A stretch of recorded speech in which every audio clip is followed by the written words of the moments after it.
Assalamualaikum warahmatullahi wabarakatuh. Selamat berjumpa lagi di Bukan Dakwah. Semoga kita semua selalu dalam lindungan Allah Subhanahu wa Ta'ala. Amin. Ini menjadi Jumat spesial di antara sekian Jumat yang pernah kita lalui, karena bertepatan bersamaan dengan bulan yang menurut salah satu catatan versi sejarah adalah bulan dilahirkannya Nabi Muhammad sallallahu alaihi wasallam. Para ulama bersepakat beliau dilahirkan di hari Senin. Walaupun ada perbedaan pendapat di bulannya, tapi di antara pendapat terkuat yaitu di bulan Rabiul Awal, 12 Rabiul Awal. Yang menarik dalam waktu kelahiran Nabi Muhammad ini sesungguhnya bukan terletak kepada bulannya, bukan terletak kepada tanggalnya, tapi yang menarik dari kelahiran Nabi Muhammad ini adalah cahaya yang dilekatkan pada kelahiran yang dibawa oleh Nabi Muhammad SAW, yang bahkan diinformasikan secara tegas dalam Al-Quran pada setiap generasi yang berkehidupan bahkan sebelum kelahiran Nabi Muhammad SAW. Satu-satunya Nabi yang dijelaskan dalam Al-Quran akan menjadi Nabi teragung, Nabi paling istimewa, membawa cahaya berupa pedoman berkehidupan sehingga mampu mengentaskan, menyelesaikan semua masalah kehidupan di setiap aktivitas hidup yang kita jalani. Aktivitas sebagai personal, aktivitas di rumah tangga, aktivitas di pekerjaan, aktivitas kehidupan sosial, bermasyarakat, berbangsa, bernegara. Nabi Muhammad ini istimewanya tidak hanya sekedar lahir, tapi kelahirannya membawa cahaya dalam bentuk seluruh pedoman yang menjadi solusi dari setiap masalah kehidupan kita. Dan itu diinformasikan pada setiap umat bahkan sebelum kelahiran beliau. Bila kita lacak di Al-Quran surah ke-7 Al-A'raf di ayat 109, di ayat 157 misalnya, Quran surah ke-7 Al-A'raf di ayat 157, Allah menegaskan di antara sifat Nabi Muhammad yang diviralkan di dua kitab utama sebelum kelahiran beliau dengan firman-Nya yang tegas, a'udzubillahi minasyaitonirrajim, bismillahirrahmanirrahim, alladzina yattabi'una ar-rasulan nabiyyal ummiyya alladzi yajidunahu maktuban 'indahum fit taurati wal injil. Yaitu ada kalangan ahli kitab yang mengikuti petunjuk seorang rasul, seorang nabi yang istimewa, tidak pernah belajar formal, sekolah, punya guru, membaca, menulis, untuk menegaskan bahwa semua informasi yang dibawa kepada Nabi itu bersumber dari Allah langsung subhanahu wa ta'ala. Jadi sifat ummi yang melekat pada Nabi itu bukan kekurangan, tapi penegasan mukjizat kerasulan dan kenabian Nabi Muhammad sallallahu alaihi wasallam untuk menunjukkan bahwa seluruh informasi yang disampaikan itu bukan hasil pelajaran sekolah, bukan pendidikan guru, tapi langsung diajarkan, diwahyukan oleh Allah subhanahu wa ta'ala. Ini yang dimaksud kalimat Nabi, addabani rabbi fa ahsana ta'dibi. Aku belajar adab pun langsung diajari oleh Allah subhanahu wa ta'ala, maka Allah menyempurnakan seluruh perilaku mulia yang melekat kepada beliau sallallahu alaihi wasallam. Itulah sebabnya kenapa beliau disebut dengan uswah hasanah.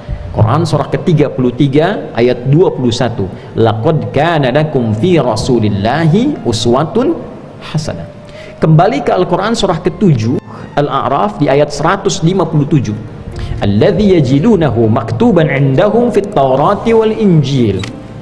Keistimewaan, keutamaan, kemuliaan Rasul mulia ini, Nabi istimewa ini ternyata telah termaktub, tertuliskan, terinformasikan dengan sempurna, jelas ciri-cirinya, ciri fisiknya, ciri alam saat kelahirannya akan terjadi apa, rasi bintangnya bagaimana, sekitarannya seperti apa, dijelaskan sempurna fit taurati wal injil, baik dalam kitab Taurat yang diberikan kepada Nabi Musa alaihi salam wal Injil atau Injil yang diwahyukan kepada Nabi Isa alaihi salam.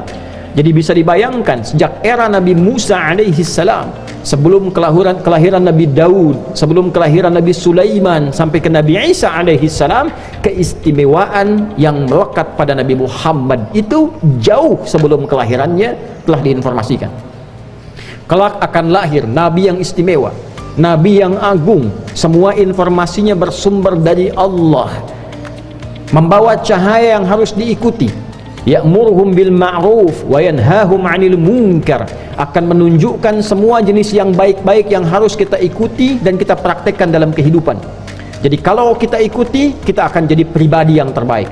Petunjuk menjadi anak yang baik, diikuti jadi yang terbaik. Petunjuk jadi suami yang baik, diikuti jadi suami teladan.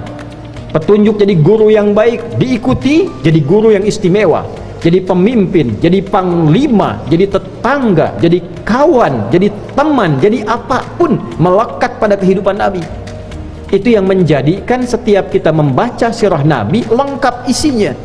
Dengan tetangga bagaimana, dengan teman bagaimana, menjadi guru bagaimana, menjadi murid seperti apa, jadi suami seperti apa, jadi ayah bagaimana, jadi anak, jadi kakek, lengkap semua. Tidak ada satupun nabi yang bertugas di muka bumi yang semua aktivitas hidupnya lengkap menjadi teladan dalam kehidupan. Nabi Isa alaihissalam bagus ajaran kasihnya, tapi tidak bisa jadi teladan di kehidupan rumah tangga karena beliau tidak menikah selama hidupnya. Tidak jadi pemimpin dalam panglima, dalam militer, dalam konteks berkehidupan sosial, tidak selengkap Nabi Muhammad SAW.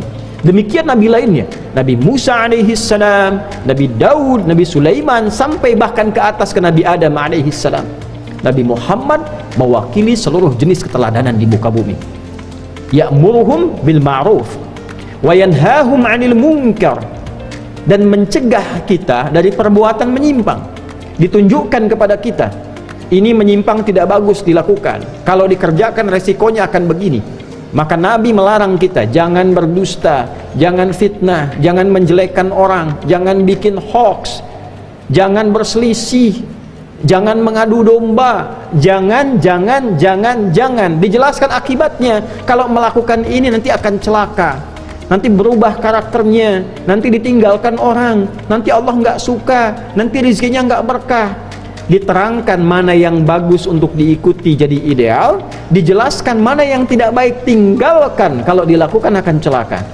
Maka kerjakan, tinggalkan, do it, leave it.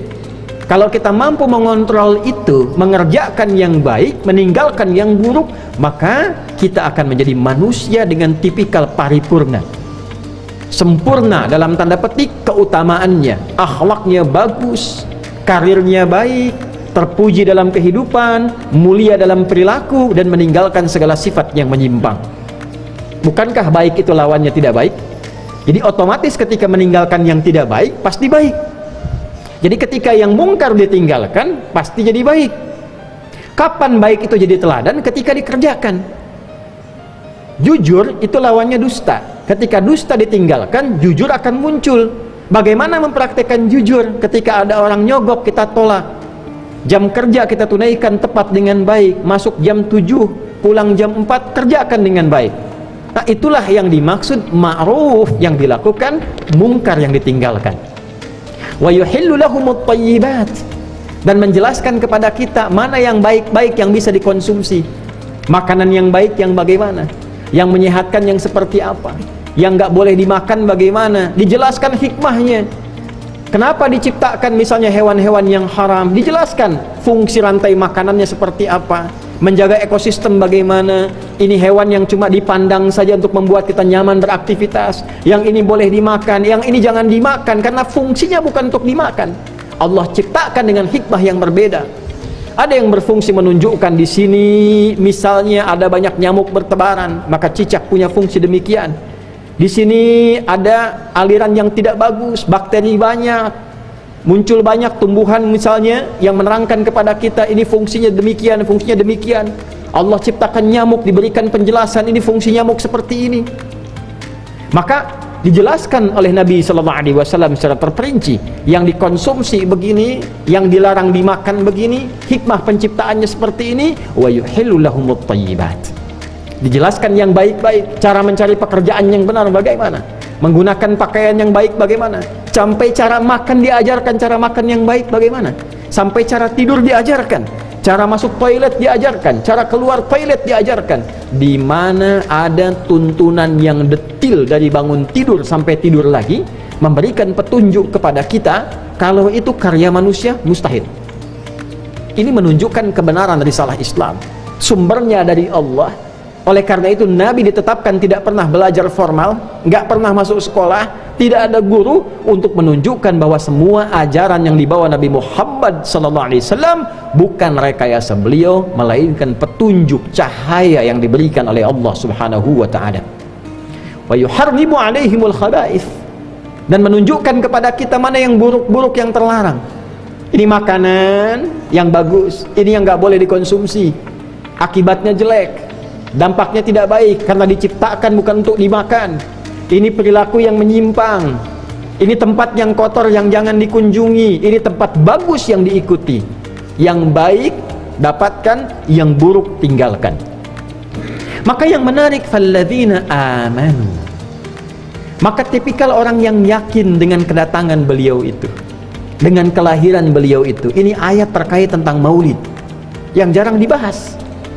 Jadi maulid bukan sekedar kita merasakan gembira dengan kelahiran Nabi Muhammad SAW. Kalau itu wajib kita gembira, karena orang dulu pun yang tidak semasa dengan Nabi Muhammad diminta oleh Allah gembira.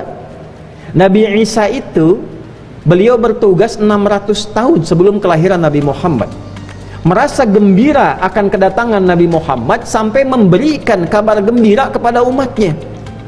Silahkan dicek di Quran surah ke-61 di ayat yang ke-6. Wa mubasysyiran bi rasuli ya'ti min ba'di ismuhu Ahmad. Dan beliau merasa gembira dan membagi kegembiraan itu kepada umatnya dengan mengatakan, akan datang Rasul hebat setelahku, Rasul istimewa nanti setelah aku ini, sepeninggalku.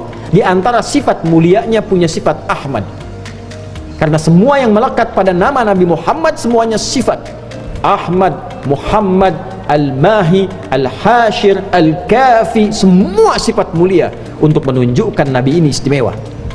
Si fulan namanya Asep misalnya, punya sifat jujur, sabar, rendah hati, ya, bukankah semua sifat menunjukkan bahwa orang itu istimewa? Nabi lain namanya Zat, Nabi Muhammad semua melekat kepada beliau sifat. Maka orang-orang yang yakin, orang-orang yang gembira dengan kelahiran beliau itu, beriman kepada beliau bahkan sebelum kedatangannya, maka disifati oleh Allah Subhanahu wa Ta'ala, wa azzaruhu wa nasaruhu, membersamai perjuangan Nabi, membersamai memperjuangkan dakwahnya Nabi, mengoptimalkan pesan-pesan Nabi. Nabi meminta senyum sampai ke kita, kita semarakkan gerakan senyum untuk mengikuti teladan Nabi. Nabi lemah lembut kita ikuti, Nabi jujur kita ikuti, Nabi semangat kita ikuti, Nabi memberikan semua jenis teladan kita ikuti. Wa nasaruhu, itu yang dimaksud menolong ajarannya. Nabi sudah ditolong oleh Allah. Yang dimaksud nasaru di sini memviralkan ajarannya untuk membuktikan kita betul mencintai Nabi dan sebagai pengikut Nabi Muhammad SAW.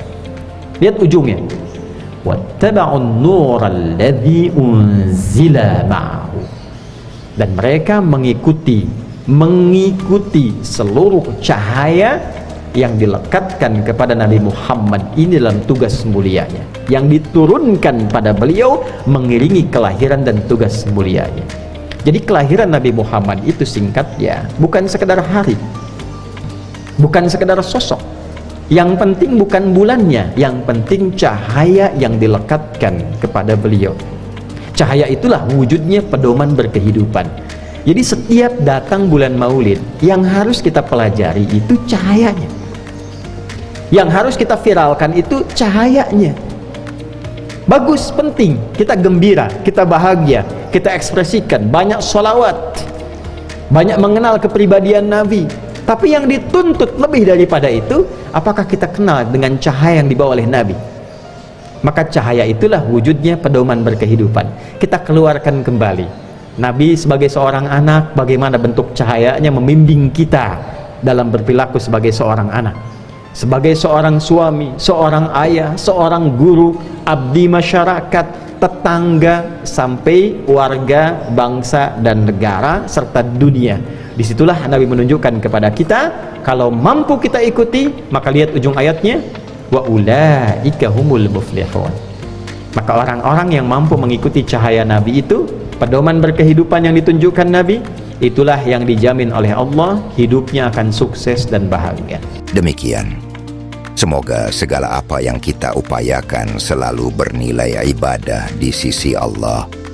Jika video ini bermanfaat, silakan berlangganan, suka, bagikan, dan beri komentar. Wassalamualaikum